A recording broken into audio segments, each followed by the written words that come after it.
So I started recording a video in regards to WWE letting contracts get within weeks of expiring as a way of trolling AEW. More specifically, Tony Khan, and then my X feed went a buzz with talk of Ricochet giving his notice to the WWE. When I read the title "Give Notice," I definitely had flashbacks of playing TNM7 from Oliver Kopp when I saw the headline. And for those who know, they know. I'll try and find a picture that justifies that to play over this, but I doubt I could find one. But in the text-based similar TNM7, contracts would always expire, and those that were unhappy gave notice. I don't want to talk about WWE letting these contracts get close to expiring as a way of trolling anymore, because I started doing some deep digging, and I'd much rather talk about a deeper understanding of roster situations in the WWE, and more specifically in the AEW, in regards to a wrestler like Ricochet deciding to leave money and fiance to go wrestle for the AEW and get what is due for him, which I have all the respect in the world for. Get your money. And for sure, Ricochet is going to get his money. And with Samantha Irvin doing her thing on the WWE side, I'm sure Ricochet deciding to leave was an amicable thing, and I don't believe there's any ill will attached to that. So first and foremost, let me preface by saying that. But Ricochet giving notice and leaving the WWE, for all intents and purposes, we know exactly why he's doing that and where he's going. And that's for him to go to Major League Wrestling. No? What about total nonstop action? Nah. What about the return of Lucha Underground? Okay, I'm being silly. You know, he's going to AEW. It's all known.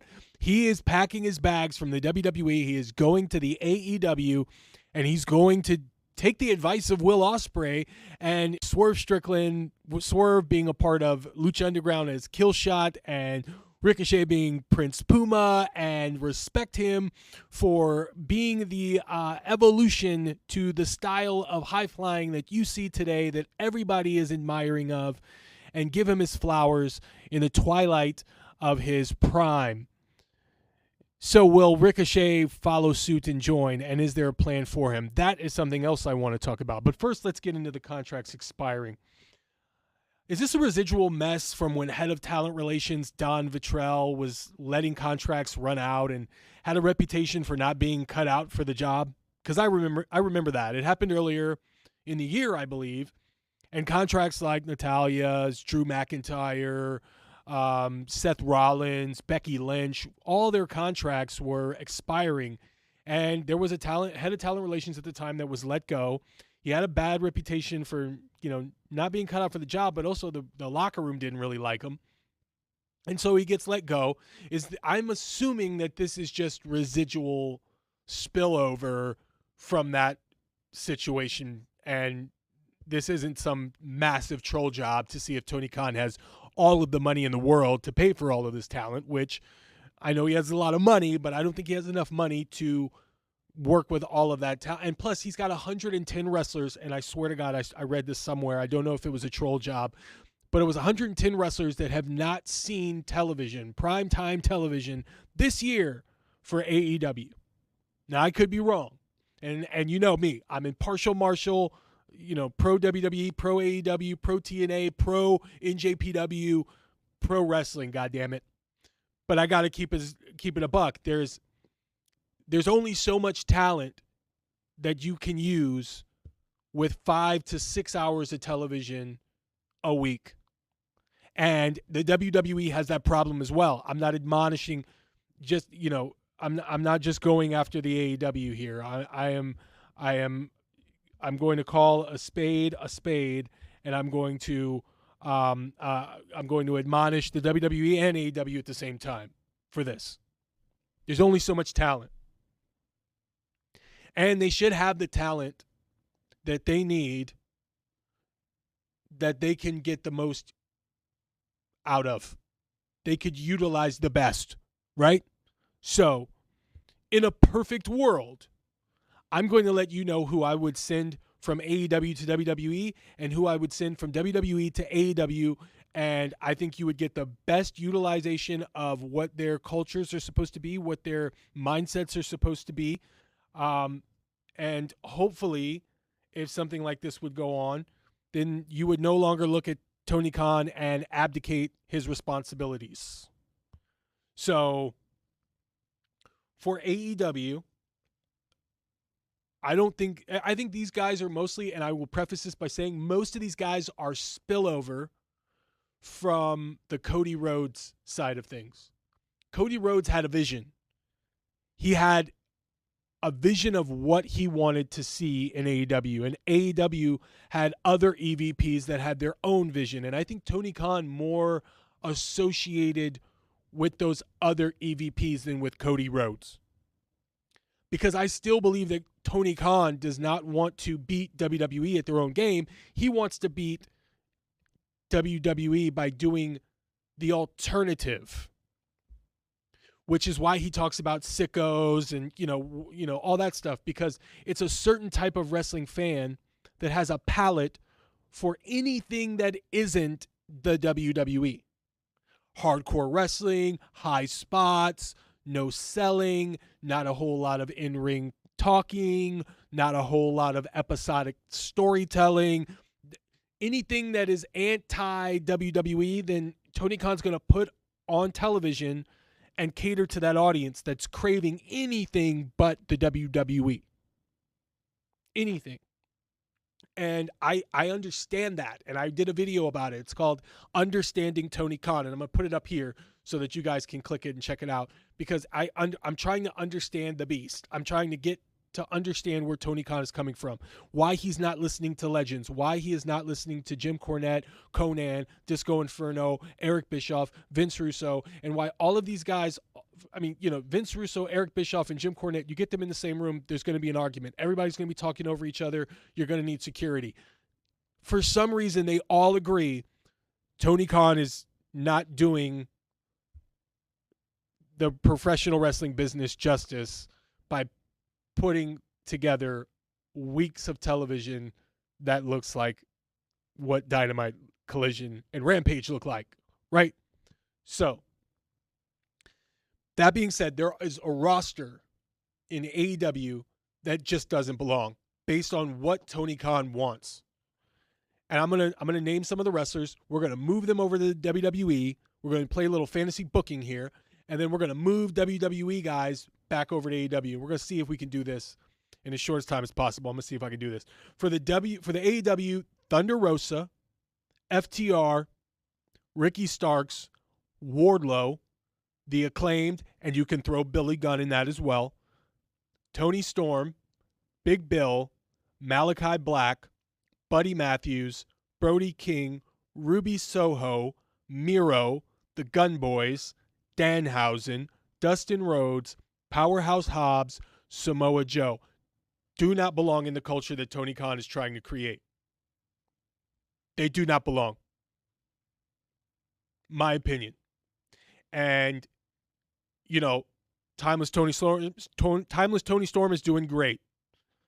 Out of everybody I mentioned, Timeless Tony Storm has the ball and is running.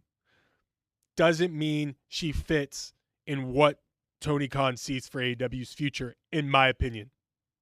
And you can throw Christian Cage, Adam Copeland, Hook. You can even throw MJF in that category as well. I know, it sounds crazy, but listen, hear me out. It doesn't fit with what Tony Khan is trying to do as the alternative to the WWE. Everybody mentioned, and Chris Jericho, come on, man, that's obvious. That's obvious, but we're not going to go there. But for everybody else mentioned, they are either closely associated or their style, their business acumen is too close to the WWE. WWE can do a lot with all of those guys. Utilize them. So we're going to take them and we're going to throw them over to WWE, and then we're going to throw these guys over to AEW. Akira Tozawa, Carmelo Hayes, Cedric Alexander, Apollo Crews, Johnny Gargano, Tommaso Ciampa, Maiko Satomura, Natalia, Pete Dunne, Tyler Bate, Tegan Knox, Wesley. And you can throw in others like Dragon Lee, Santos Escobar, Andrade, and we're everybody except for Andrade, we're going to send to AEW because Andrade apparently doesn't fit in any of these equations and should go to AAA or TNA or MLW. Actually, he would kill it in MLW. All respect to Andrade, his personality is not fitting with either company right now for whatever reason. And all respect to him for that. He knows what he wants. He's going after it for whatever reason. They just don't. He's not fitting in their plans on either side for now.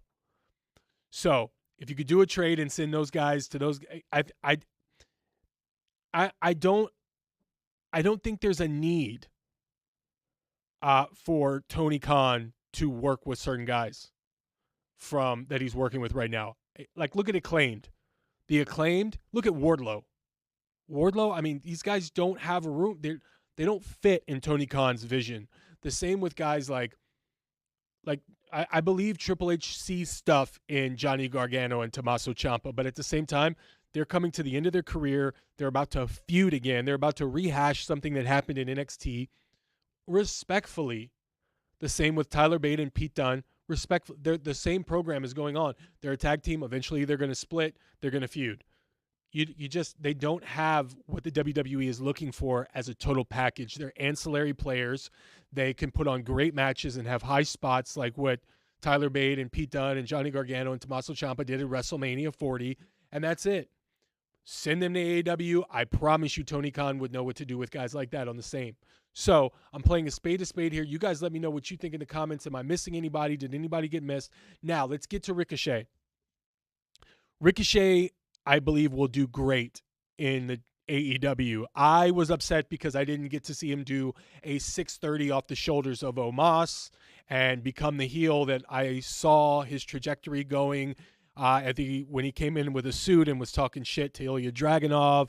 And then after that, they kind of just said, well, we're not going to turn him heel because he's on his way out. So we're going to put him with Dragunov, and they're going to kind of be like this buddy cop tag team, like Lethal Weapon. They would call them Draguche or whatever, So that's kind of where I saw that going. And then when he gave notice, I was like, it makes sense. Do I think he's going to move the needle in AEW? I don't think he's going to move the needle. But if they have a plan for him, he could do great. He could do wonders, but it's only if they have a plan. So a lot of the times it seems like Tony Khan, since there's been so many injuries, he has been booking on the fly, and it seemed very myopic. It seemed very just throwing stuff out there, canceling stuff, ripping pages up. It's very similar to what I seen in WWE in 2019. And somebody said this, and I can't remember who I read. I think it was Conan and Disco were talking about it potentially being like Crash TV. I think it was Disco talking to Vince Russo actually about this, where it's looking like Crash TV lately, hot lesbian action. You've got blood and guts and just like these weird little like stunt programs and stuff. It is because he's throwing stuff at the wall to see what sticks because he's having to book on the fly.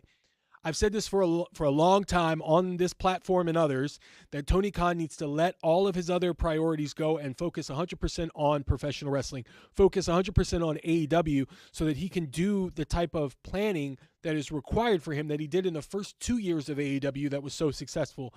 Also, to book for potential injuries and figure out how to chain everything and thread everything together in case he has to pivot. Have 3 options, set up for 3 different options. So I hope he does that with Ricochet, because we all know Ricochet's coming in. He's going to have a program with Will Ospreay. He's going to have a program with Swerve. But how do we get to that point? And how does MJF factor in? So do you go MJF and Will Ospreay and Ricochet and Swerve at All In? That's a possibility. You could do that.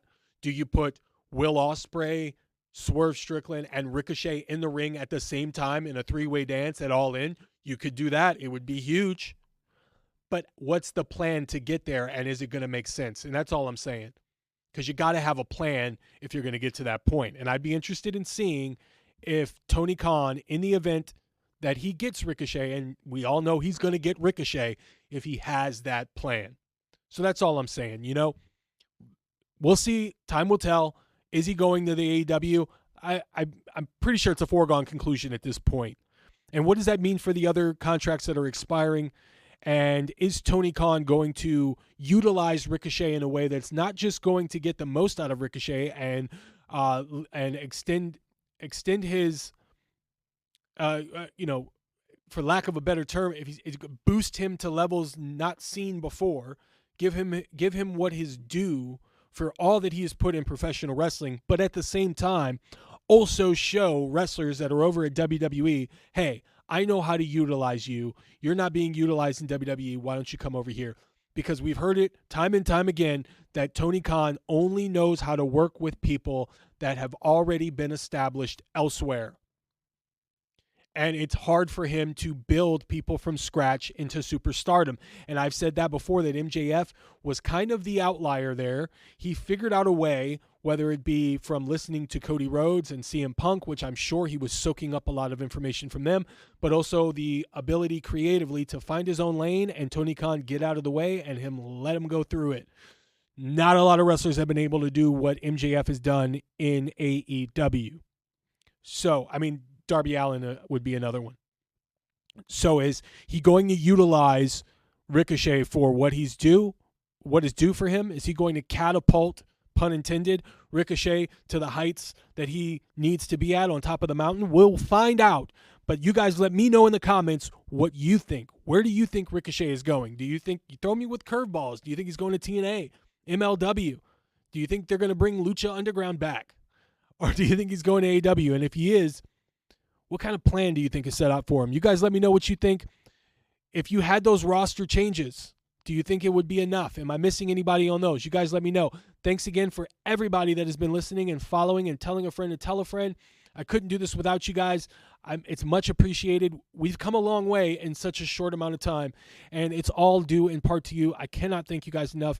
Looking forward to going live with you guys very soon and branching out with more topics, more opinion pieces. This is Rob the Wrestling Old Head in the portal of pro wrestling, pulling up all kinds of things from the past, present, and the future. And I'll see you soon, you guys.